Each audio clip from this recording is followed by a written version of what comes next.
नमस्कार friends, consumer awakening mission में आपका स्वागत है। फ्रेंड्स, आज हम चर्चा करेंगे रेरा एक्ट और कंज्यूमर प्रोटेक्शन एक्ट 2019 के बारे में। जब रेरा एक्ट 2016 अप्रूव हुआ तो सबसे पहला प्रश्न ये था कि अगर रियल एस्टेट मैटर्स रेरा में जाएंगे तो क्या कंज्यूमर प्रोटेक्शन एक्ट के under established consumer commissions real estate matters को नहीं ले पाएंगी। तो इसका उत्तर तुरंत दिया गया था। सुप्रीम कोर्ट के बहुत सारे ऑर्डर्स हुए इसमें और ये स्पष्ट किया गया कि रेरा एक स्पेशल एक्ट है only for real estate matters और कंज्यूमर प्रोटेक्शन एक्ट एक एक्ट है जो जनरल कंज्यूमर्स के लिए है। और जहाँ तक जुरिस्डिक्शन का प्रश्न है, रेरा का ही सेक्शन 71 है जो इस बात को स्पष्ट करता है कि रियल एस्टेट मैटर्स दोनों ही एक्ट्स में जा सकते हैं, provided you have to choose one option. या आप रेरा एक्ट के अंतर्गत जाइए या कंज्यूमर प्रोटेक्शन एक्ट को चूज करिए, दोनों में एक साथ नहीं डाल सकते। और यदि आपने पहले कंज्यूमर प्रोटेक्शन एक्ट के अंडर कोई केस रियल एस्टेट का डाला है और आप उसको अब रेरा एक्ट के अंतर्गत सुनवाना चाहते हैं तो आपको कंज्यूमर प्रोटेक्शन एक्ट के अंतर्गत फाइल किए हुए केस को विड्रॉ करना होगा और फिर रेरा एक्ट के अंतर्गत आपको केस फाइल करना होगा। ये तो एक स्पष्ट स्थिति थी। अभी जिस केस को हम ले रहे हैं उसमें थोड़ा सा ट्विस्ट है। ट्विस्ट ये है कि एक कंज्यूमर ने यदि रेरा एक्ट को चूज किया और रेरा एक्ट के अंतर्गत अपनी कंप्लेंट डालने के बाद उसका इंटरिम ऑर्डर हो गया या एक कोई फाइनल ऑर्डर हो गया और दूसरी कंप्लेंट आपने डाली और डालकर आपने विड्रॉ कर ली और कई साल तक आपने वहाँ नहीं डाली और फिर सेम कंप्लेंट उसी इशू पर आपने यदि कंज्यूमर प्रोटेक्शन एक्ट के अंडर एस्टैब्लिश्ड कंज्यूमर कमीशन में डाली तो सुप्रीम कोर्ट ने क्या कहा है, इन सारे फैक्ट्स को देखकर आज हम उस पर चर्चा करेंगे।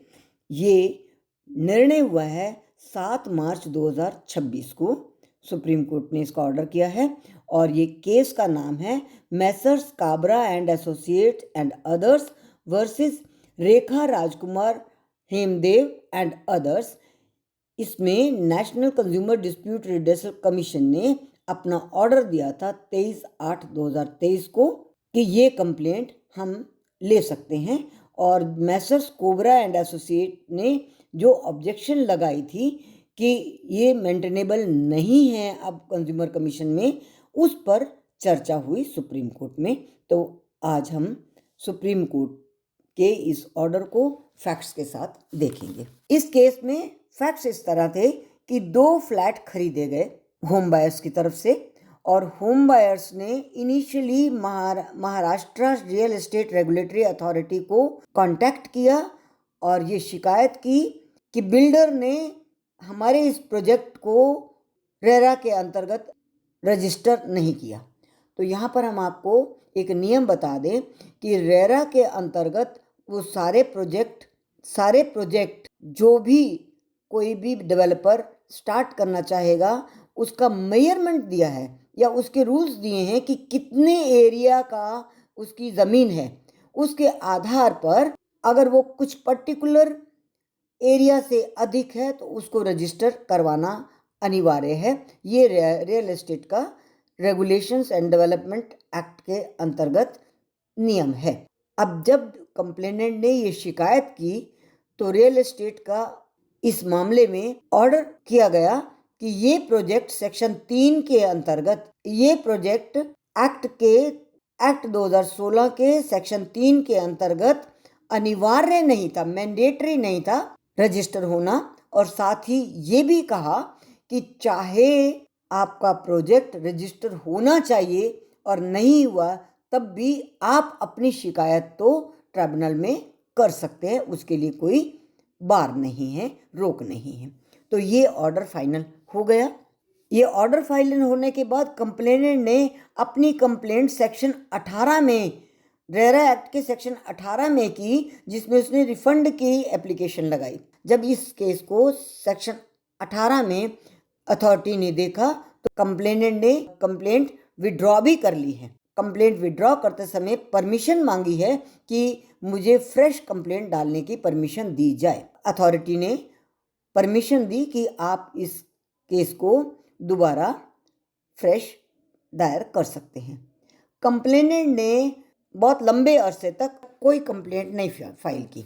उसके बाद कंप्लेनेंट ने नेशनल कमीशन को कांटेक्ट किया और national consumer dispute redressal commission में सेम इशू पर सेम रिलीफ मांगते हुए अपनी कंप्लेंट डाली और उस कंप्लेंट का ऑर्डर भी नेशनल कमीशन ने 23/8/2023 को कर दिया, जिसके विरुद्ध अब ये अपील सुप्रीम कोर्ट में आई। Messrs Kobra and associate appeal में गए सुप्रीम कोर्ट में और सुप्रीम कोर्ट ने जब सुनवाई की तो सारे तथ्यों को देखते हुए national consumer dispute redressal commission के ऑर्डर को सेट असाइड किया कि यहाँ पर अब कंप्लेनेंट की शिकायत मेंटेनेबल नहीं थी। हम रेफरेंस देंगे फिर सेक्शन 71 का, जिसके अनुसार कंप्लेनेंट दोनों में से किसी एक ऑप्शन का चुनाव कर सकता है, चाहे रेरा एक्ट के अंतर्गत या कंज्यूमर प्रोटेक्शन एक्ट के अंतर्गत।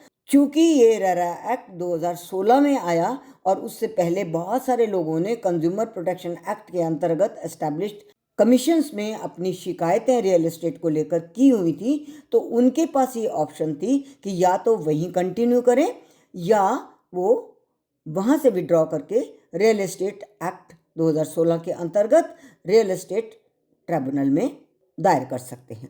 इसी के साथ ही हम सेक्शन 79 की बात भी करेंगे। सेक्शन 79 के अनुसार रेरा एक्ट आने के बाद कोई भी real estate matter civil court में नहीं जाएंगे। हाउएवर कंज्यूमर प्रोटेक्शन एक्ट के अंतर्गत एस्टैब्लिश्ड कंज्यूमर कमीशंस की जुरिडिक्शन बार नहीं होगी। तो इन सारे पॉइंट्स को देखते हुए सुप्रीम कोर्ट ने नेशनल कमीशन के सामने कंप्लेंट दायर करने का अधिकार कंप्लेनेंट को नहीं दिया और अब यदि कंप्लेनेंट चाहे एक अरसे बाद भी लिबर्टी लेने के बाद, जहां पर उसका एक बार ऑर्डर फाइनल हो चुका था और एक केस में ये कह दिया गया था कि एक फाइनल ऑर्डर कर दिया गया था कि रेरा एक्ट के अंतर्गत अमुक डेवलपर को रजिस्टर करने की आवश्यकता नहीं थी, ये फाइनल ऑर्डर था। उसके बाद जब दूसरा कंप्लेंट डाली गई सेक्शन 18 के अंतर्गत रिफंड के लिए, उसको कंप्लेनेंट ने खुद विड्रॉ कर लिया और लिबर्टी मांग ली कि मैं इसको फ्रेश डालना चाहता हूं और वहाँ पर फ्रेश नहीं डाला गया। तो इतने सारे इवेंट्स के बाद अब कंज्यूमर के पास ये रेमेडी नहीं थी कि वो रेरा को छोड़कर अब कंज्यूमर प्रोटेक्शन एक्ट के अंतर्गत एस्टैब्लिश्ड नेशनल कमीशन में जा सके। तो फ्रेंड्स, आज हमने एक महत्वपूर्ण इशू पर चर्चा की है।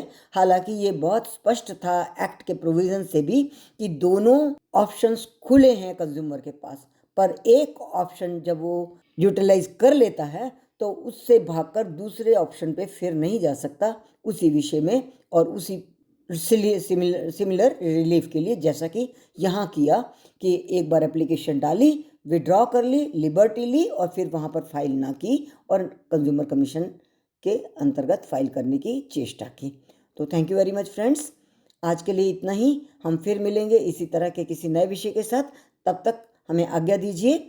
हमारे चैनल को यदि आपने सब्सक्राइब नहीं किया तो सब्सक्राइब कर लीजिए ताकि हमारे फ्यूचर अपलोड्स आपको रेगुलरली मिलते रहें और हमारा आपका संवाद बना रहे।